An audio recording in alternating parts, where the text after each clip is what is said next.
judge was arrested because he was housing a trade near up. It's pretty surprising. It's terrible. You said that you've spoken to President Xi multiple times. Is that since taking office, sir? I don't want to discuss that. Speaking to other people from China, but speaking to people from all over the world, through the tariffs, and we're making very good deals. It's going to make our country rich. We're not going to be ripped off like we have been for the last literally 50 years. There was a car in Stones in this morning. We killed a Russian general. There have been reactions to that. Who killed what? Russian general killed one. Well, now I'm certain you just tell me that for the first. Where did this take place? It took place in Moscow. It was a Russian general. That's getting close to home, right? That's a big one. Now, I'll look at it. I hear anything on it too. When you see these ears and it's more like mixing people. It's a little tough because we don't have much time. And we're arriving at about 11:30. And we have some people meeting us already. And then I'm taking pictures of the military tonight. We get to the house at 12 o'clock p.m. And that's pretty much done. And then, as you know, tomorrow morning we're still leaving early. I think that we're going to try to see a couple of people that are important to what we're doing.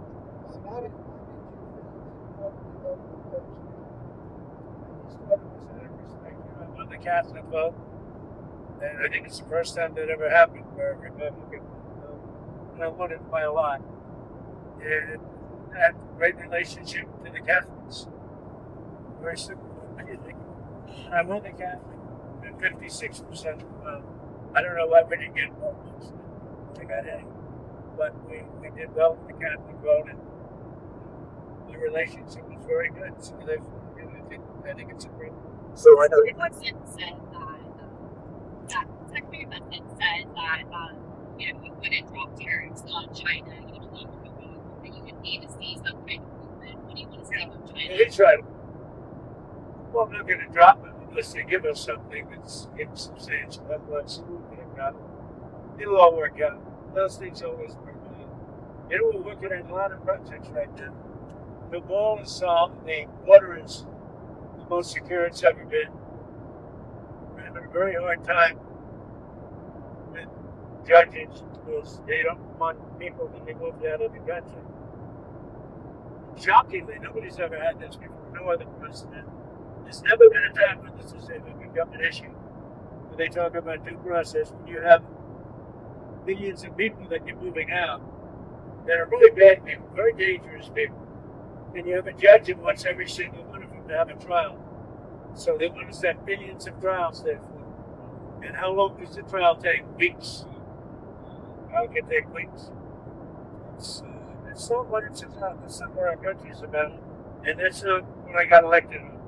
And these are judges that just want to, show how big and important they are. They're local federal judges, and they shouldn't be allowed to do it. We have hundreds of thousands of people moving to get out of the country, and the courts are holding this back. Some judge that nobody ever heard of is holding this back. It's very dangerous. We want to see a country that'll have crime. Let that happen, because it's really dangerous for our country, and I can't believe the Supreme Court would let that stand. What kind of movement do you consider substantial from China? Well, free up China, let us go in and work China because, frankly, that's what we wanted last time. We almost got it, and then they backed out of that deal, but we had it. To go into China and to sell our product, sell our wares. In other words, it's called to open China. That would be great. That would be a big win. But I'm not even sure I'm going to ask for it because they don't want it open. They don't want it up. On the immigration front. Big thing are the tariffs. But because of tariffs, I could possibly get that. What do you think? Opening up China would be a big win, right? The problem is no matter how big the win is, the press will not give me credit for it. if I got the greatest win in history, they'll pay us trillions and trillions of dollars. They'll give us anything we want. The press will say, Trump, he just had a terrible defeat. He suffered a terrible defeat. But the people know. No, I think we're going to have a lot of big wins. I don't know if it's going to be covered that way by the fake news, but the wins are going to be very substantial. You know, we were losing with Biden, $5 billion a day. Think of that, $5 billion a day.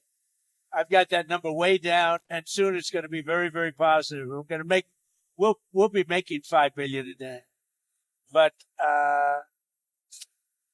we have a little ways to go yet.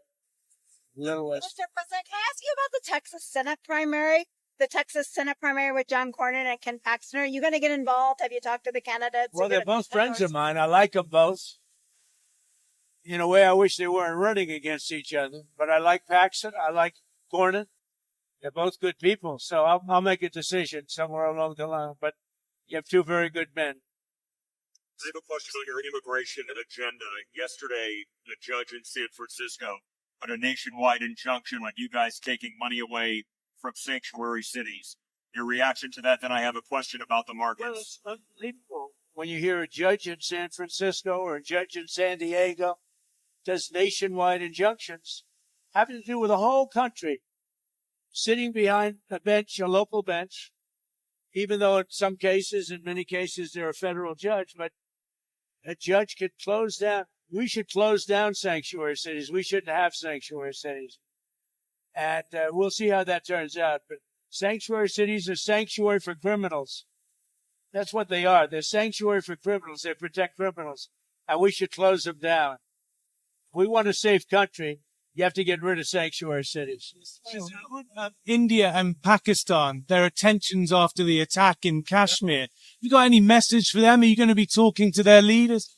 India, and I'm very close to Pakistan, as you know, and they've had that fight for 1,000 years in Kashmir. Kashmir has been going on for 1,000 years, probably longer than that. And it was a bad one yesterday, though. That was a bad one. Over 30 people. Are you concerned that there's now tensions on the border between them? Are you concerned about, how are you concerned about that? There have been tensions on that border for 1,500 years. So, you know, the same as it's been. But they'll get it figured out one way or the other. I'm sure that I know both leaders. There's great tension between Pakistan and India, but there always has been. So you've done the 190-day pause on some of the tariffs. Is it possible you'll have to do another 90-day or another extension of the pause? Unlikely. I think I know pretty much. And again, you know, we'll have deals made, but we'll also make deals. In other words, we'll just set the tariff and we'll be reasonable, very reasonable, and that'll be the end. It's the deal. Because, you know, we set the price. They want to come in. Now, they set the price for their country, but everybody wants to come into ours. They don't want to come into theirs. Most people don't want to come into theirs. Do you think the markets are adjusting to your tariff policy? So when you look at what's happening, I think so. You know, I said there'd be a transition. People haven't understood it. Now they're starting to understand it. You know, look, think of it this way. We've lost billions of dollars a day for years on trade. Billions. Not going to happen. We're going to make billions of dollars a day. Because that's not sustainable. Could you commit that nobody on your financial team was giving any type of tips to Wall Street executives about deals with India? There was some reporting yesterday that people had heads up on Wall Street, possibly to make money. Can you commit that did not happen? I can commit to myself. That's all I can commit. You know, I have thousands of people that work for me, but I can't imagine anybody doing that. I have very honorable people that I can say, so I can't even imagine it. But no, I haven't even heard that, actually. Sir, there have been some concerns about access to food, medicine coming into Gaza. When you spoke to Prime Minister Netanyahu the other day, did that come up at all about access and humanitarian aid going into the Strip? Gaza came up, and I said, you know, we gotta be good to Gaza. Those people are suffering. We got to be good to Gaza. We're going to take care of that. There's a very big need for medicine, food and medicine, and we're taking care of it. In terms of like opening up more access points or Very hard. pushing the Israelis We are. to open up more access points? To get food and medicine into Gaza. How did the Prime Minister respond to that? Well, felt well about it. We've got these Iran technical talks tomorrow in Oman. What do you think any kind The of Iran situation's coming out very well. We've had a lot of talks with them, and I think we're going to have a deal. I'd much rather have a deal than the other alternative. And it'd be good for humanity. will it start with an interim deal of some sort, or how is it I going to think work? it's going to be pretty much, we're not looking to do lots of long-term. It's a very simple deal. One thing, they just can't have a nuclear weapon. I'm saving them a lot of money just on that. Having a nuclear weapon is really expensive, but it's also very dangerous, and they can't have a nuclear weapon. And just that, I'm saving them billions and billions of dollars, because that's what it would cost. Now, with that being said, the Iran deal is coming along very well. We're dealing at the highest levels of Iran, and I think they want to make a deal, and we want to make a deal. There are some people that want to make a different kind of a deal, a much nastier deal. And I don't want that to happen to Iran, if we can avoid it. Thank you very much, everybody. Hey, what's on tap for Melania's birthday? Oh, she's going to have a great birthday. she's got a working birthday. She's up front. I should send her back. You want to have somebody answer a question? I'll send her back into the lion's pit. Susie, let's send Melania back to the lion's pit. That's funny. Are you taking her to dinner, Mr. They, President? by the way, they would love that. When I put her here, she'll be so innocent. Could we see your office up there sometime this weekend? Yeah, you can come up. We'll let them come up a little bit later. Okay? We'll do it. Are you taking Melania to dinner? Going back. Are you taking Mrs. Trump to dinner? If you had time to get her a present, you've been very busy. I'll take her for dinner on the Boeing.